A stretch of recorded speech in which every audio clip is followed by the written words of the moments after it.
दोस्तों, एक ऐसा सवाल है जो हर युग में जीवित रहा है, जो सभ्यताओं के बदलने के साथ भी नहीं बदला और जो इंसान के भीतर किसी न किसी मोड़ पर अचानक उठ खड़ा होता है कि अगर आज इसी पल मैं आपसे यह पूछूं कि क्या ईश्वर वास्तव में मौजूद है, तो कुछ लोग पूरे विश्वास और निश्चय के साथ कहेंगे कि हाँ, ईश्वर है।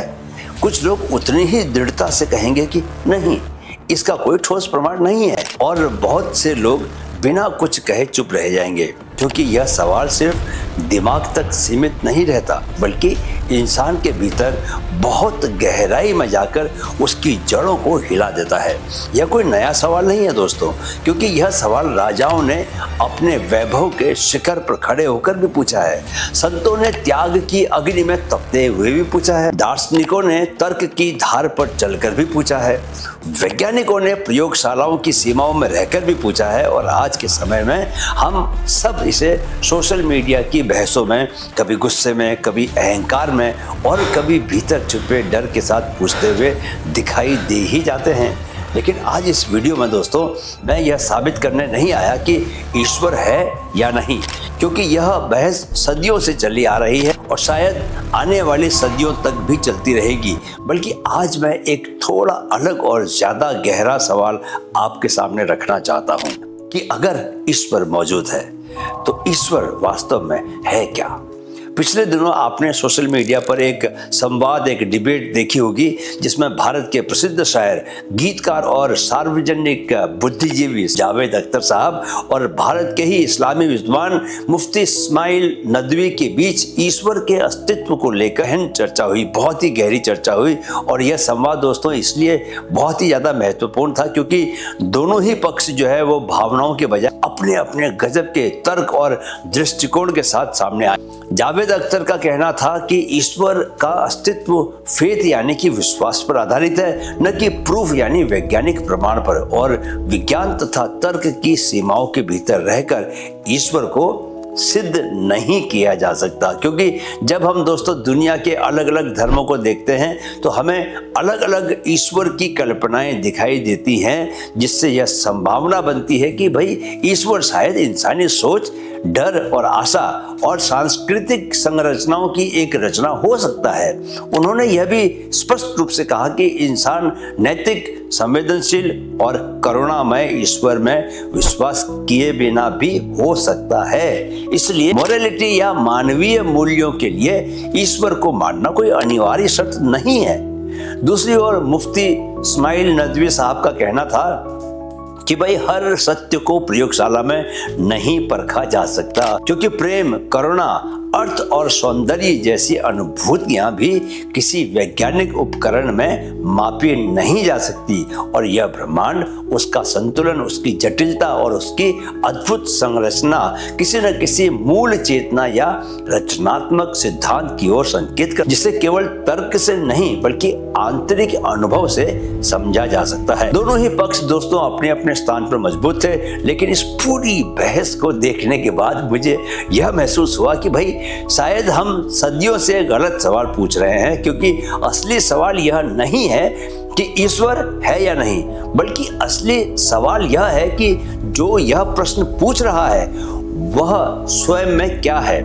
आप जो सवाल पूछ रहे हो, आप क्या हो। जब आप यह सवाल पूछते हैं, जब आप तर्क करते हैं दोस्तों, जब आप विश्वास करते हैं और जब आप इस पूरी बहस को देख रहे होते हैं, तो क्या आपने कभी रुककर यह सोचा है कि जो देख रहा है, जो जान रहा है, जो अनुभव कर रहा है, वह वास्तव में क्या है। क्या आप यह शरीर है, जबकि यह शरीर बचपन से लेकर आज तक लगातार बदलता ही रहा है। पहले छोटा था, धीरे धीरे बड़ा होता रहा, पहले यंग था, अब बूढ़ा हो रहा है। आप अपने विचार हैं, जबकि विचार हर घंटे बदलते रहते हैं। हर घंटे क्यों, हर पल बदलते रहते हैं। अभी आप कुछ सोच रहे हैं, कुछ देर में कुछ और सोचने लग जाएंगे। आप अपनी मान्यताएं हैं, जबकि मान्यताएं भी दोस्तों समय, अनुभव और परिस्थितियों के साथ साथ टूटती और बनती रहती हैं। फिर ऐसा क्या है जो इन सब बदलावों को लगातार देख रहा है और स्वयं नहीं बदल रहा? वही है चेतना, कॉन्शियसनेस। वेदांत ने बहुत पहले यह स्पष्ट कर दिया था कि जो बदल रहा है वह अंतिम सत्य नहीं हो सकता, क्योंकि सत्य कभी बदलता नहीं है। और शंकराचार्य ने इसी सत्य को यह कहकर व्यक्त किया था दोस्तों कि तुम शरीर नहीं हो, तुम मन नहीं हो, बल्कि तुम वह चेतना हो जो शरीर और मन को जान रही है। बुद्ध ने कभी ईश्वर के अस्तित्व पर बहस नहीं की, क्योंकि उनके लिए प्राथमिक प्रश्न यह नहीं था कि ब्रह्मांड को किसने बनाया, बल्कि यह था कि दुख क्यों है, उससे मुक्ति कैसे संभव है। और जैन दर्शन ने भी किसी सृजनकर्ता ईश्वर को न मानते हुए यह कहा कि ब्रह्मांड अनादि है और आत्मा स्वयं चेतन है, जिसे शुद्ध करके ही मुक्ति संभव है। आधुनिक विचारकों की ओर देखें तो जे कृष्णमूर्ति कहते हैं कि सत्य किसी रास्ते पर नहीं चलता और उसे किसी ईश्वर की अवधारणा के सहारे नहीं, बल्कि स्वयं को देखने से समझा जा सकता है। एखार्ट टोले कहते हैं कि ईश्वर कोई सत्ता नहीं, बल्कि वह जागरूकता, अवेयरनेस का स्पेस है जिसमें सारे अनुभव, सारे एक्सपीरियंसेस आपके घटित होते हैं। और दोस्तों, ओशो को तो आप जानते होंगे। ओशो ने भी ये कहा है कि ईश्वर कोई व्यक्ति नहीं, बल्कि वह मौन है, साइलेंस है। मैं आई समाप्त हो जाता है। दोस्तों, विज्ञान मस्तिष्क की गतिविधियों को माप सकता है, न्यूरॉन्स की फायरिंग को भी देख सकता है, लेकिन वह अनुभव को नहीं पकड़ सकता, क्योंकि आप दर्द के संकेत देख सकते हैं, लेकिन दर्द का अनुभव किसी मशीन में कैद नहीं किया जा सकता। इसी कारण न्यूरोसाइंस आज भी चेतना को विज्ञान की सबसे बड़ी पहेली मानती है। आधुनिक भौतिकी भी यह स्वीकार करती है दोस्तों कि ऑब्जर्वर यानी कि देखने वाला रियलिटी को प्रभावित करता है। और यहीं से यह सवाल और गहरा हो जाता है कि क्या चेतना, कॉन्शियसनेस ब्रह्मांड के भीतर है या ब्रह्मांड चेतना के भीतर है। आप दोस्तों सपना देखते हैं तो उस सपने में भी एक पूरी दुनिया होती है ना, जिसमें लोग होते हैं, घटनाएं होती हैं, डर और खुशी भी होती है।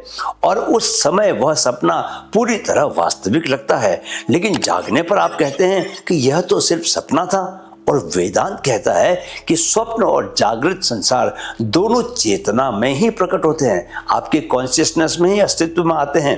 फर्क सिर्फ स्थायित्व का है, स्रोत का नहीं है। इसीलिए ईसा मसीह भी कहते हैं कि ईश्वर तुम्हारे भीतर है। ब्राह्मण महर्षि केवल एक सवाल पूछते हैं कि मैं कौन हूं, और कबीर एक पंक्ति में पूरे सत्य को कह देते हैं, मोको कहाँ ढूंढे रे बंदे, मैं तो तेरे पास में।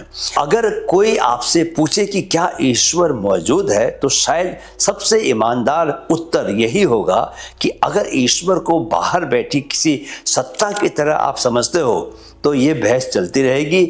लेकिन अगर ईश्वर को उस चेतना के रूप में समझो जो यह सवाल पूछ रही है, तो बहस अपने आप समाप्त हो जाती है, क्योंकि तब चेतना ही ईश्वर है और चेतना ही अंतिम सत्य है। Consciousness is the only reality. और जब यह समझ भीतर उतरती है दोस्तों, तो डर अपने आप कम होने लगता है, खत्म हो जाता है, कटुता धीरे धीरे घुल जाती है और करुणा बिना प्रयास के ही जन्म लेती है। दोस्तों, माइंड फिट का उद्देश्य न तो विश्वास थोपना है और न ही अविश्वास को बढ़ाना है, बल्कि भीतर स्पष्टता पैदा करना है, क्लैरिटी को पैदा करना है। जावेद अख्तर साहब तथा मुफ्ती इस्माइल नदवी के संवाद के बाद मेरे मन में उठे इन्हीं सवालों के उत्तर मैंने इस वीडियो के माध्यम से आपके सामने रखने की कोशिश की है। अगर आपको भी चेतना का यह विषय आकर्षित करता है, अगर आप कुछ और गहराई में जानना चाहते हैं, तो अपने सवाल कमेंट बॉक्स में जरूर लिखिए। वीडियो देखने के लिए आपका बहुत बहुत आभार। और अगर यह विचार आपको छू गया हो तो लाइक, शेयर और सब्सक्राइब जरूर कीजिए। मेरे साथ कहिए, मन में है तो मुमकिन है। जय श्री कृष्ण।